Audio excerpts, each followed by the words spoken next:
And welcome to episode 107 of the Crime Scene Time Machine. I'm your host, Scott Roden, and I love you. On today's show, we're going to be re-examining the orb of paralysis and fear that was recently sent to me by John out of Rhode Island. That was documented on his security camera off of his rear slider deck on August the 28th, 2024 at approximately 12:34 a.m. It was a Wednesday, a warm, calm night in the upper northeast part of the United States. Um, I think it's going to be a very interesting analysis with regard to the footage. We have 2 minutes of footage that we see here now of the orb that comes in from maybe about 20 feet off the ground and floats over the near railing of his rear slider deck. The orb seems to be a little bit larger than a softball, not quite as big as a basketball, maybe somewhere in between. Um, and it just hovers for about 30 seconds or so in the same area, right at the railing, maybe right above the railing, possibly a little bit forward of the railing on the deck. You can see a cooler, some plants, and maybe some gardening materials and tools. And then the orb seems to move up and down, kind of bouncing like a ball, and then cuts through the atmosphere with a very surreal like um, behavior. It is authentic footage. It is not part of a Microsoft Paint program or anything like that. I think we've verified that so far. Um, and then we see the orb split. And right here, I want to look at the orb as it splits into two. We see some kind of an object that is in the lower right hand corner. I thought originally that might have been like coming in front of like a tree branch, but after further analysis, it does not look like that's the case at all. It almost looks like there's a hand on it and it's controlling an orb. And then suddenly the orb splits into two and moves over to the other side. I can't help but think about Angel Kenmore's drawing of the being that he encountered that had a light to the side of its head. Uh, Maybe it was an orb, but it was floating by the side of his head, according to Angel. And then we go back into this footage of the rear slider deck, and I'm like, what is it that we're seeing here? What is an orb? How does it form? What is behind the footage that we can't see? And then I have to go back and look at the Las Vegas footage when that being of some sort um, zips from behind the fence and clearly uh, is seen by the camera.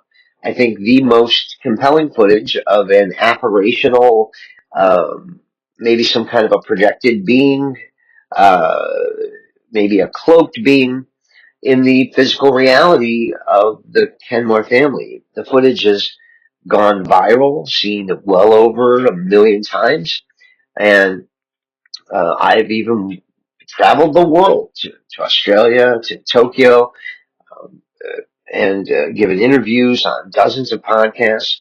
And this subject matter seems to be very compelling to me, scientifically, and to the UFO world, although certainly not picked up by the official alternative UFO people, like, you know, Lou Elizondo, Jeremy Corbell, and George Knapp, even though it happened in George Knapp's backyard. I don't know why he's not willing to entertain this, but in any event, myself and Jim Quirk and a couple other folks like Stephen Diener have picked up the ball and have really shared this with the community, as well as Joel Waldman there's STS Nation criminal show, criminal podcast, where I've been a frequent guest. He even featured it to his audience, and they loved it.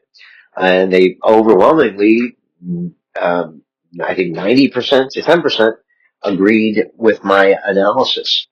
Uh, so as we look at this footage of the um, orbs in Rhode Island, I can't help to think that maybe, just maybe, uh, these orbs are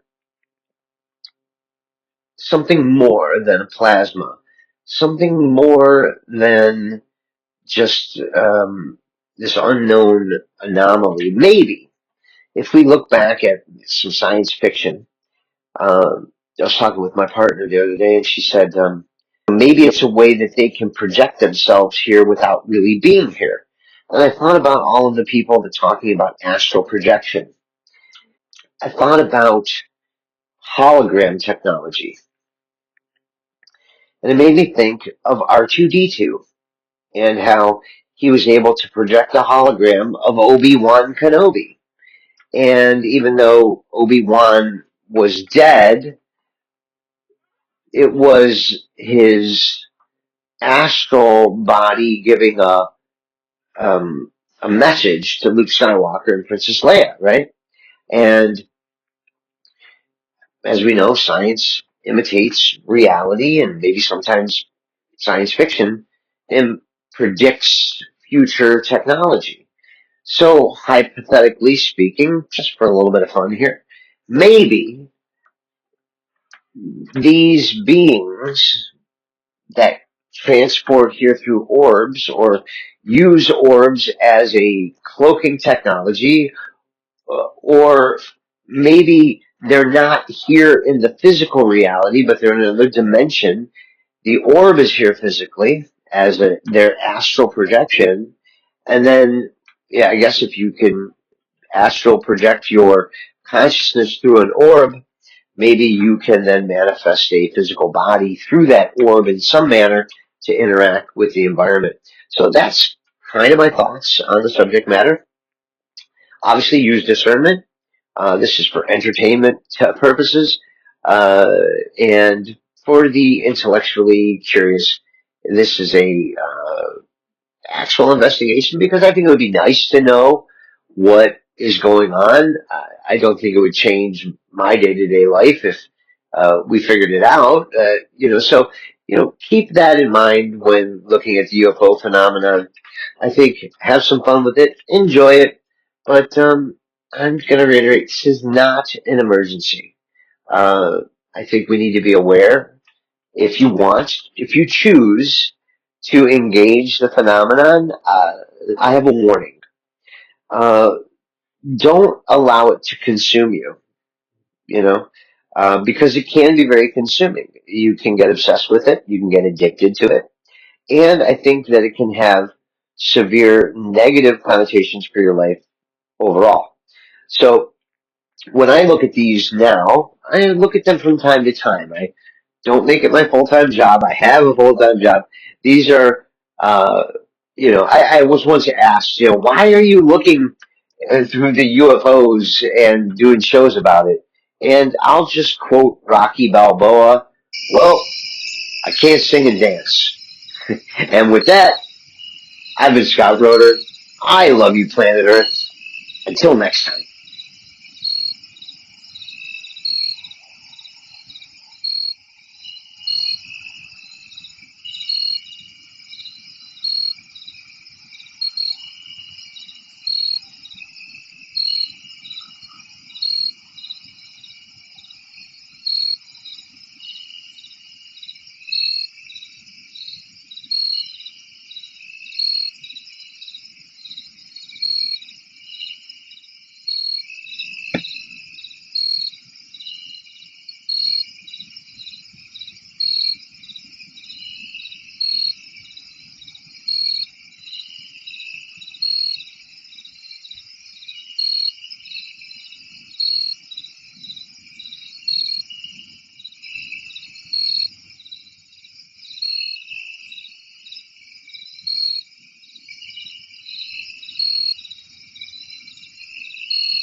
see, and I'm going to play it over and over again, you're going to see a creature come out from behind the fence and rear his head. This is one of many potential visitors that anonymously came a part of the scene. And I would like your opinion on it. This video has been peer-reviewed by other video forensic experts, and it is untampered with. And this is the original form without any modification, except we're zooming. And then here, we've slowed it down to, I think, about 10%. So that we can really focus on what's happening. There it is right there. Right there in the right-hand corner above the screen is an entity that comes. Now here it is, totally not zoomed in at all. The full figure of the video is filmed by the mother. Above the fence, there it is. Boom, it comes over the fence. And then they run away.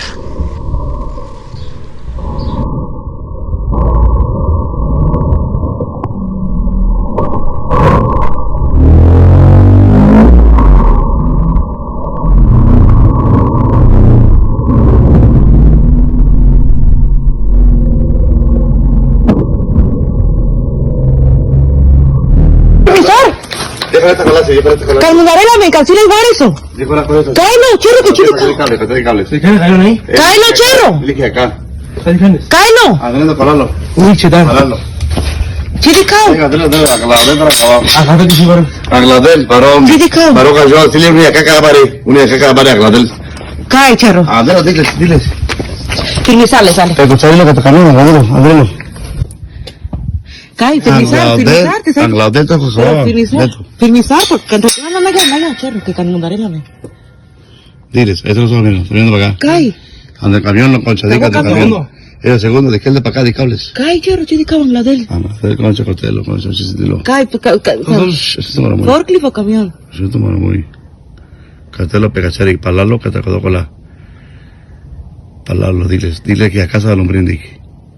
Viene un show, o sea, pegachari, costeadolo. Chile, cao, en la del, que Vaya, me di cable completico. Oye, de cables. Cae.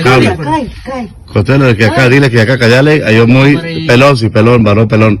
Ya, chorro. En Charlos, que a dos dijeron de. Concha, que la de que chuca. Pero, 2 segundos.